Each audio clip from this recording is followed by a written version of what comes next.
Ai rin hi akan so no haboi suol to tan ni kan sul sa dai kan sima training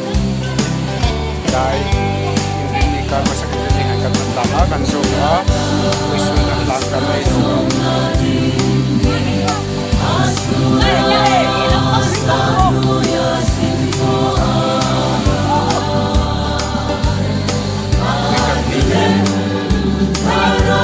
EFCI, ATP, Saipum Simveng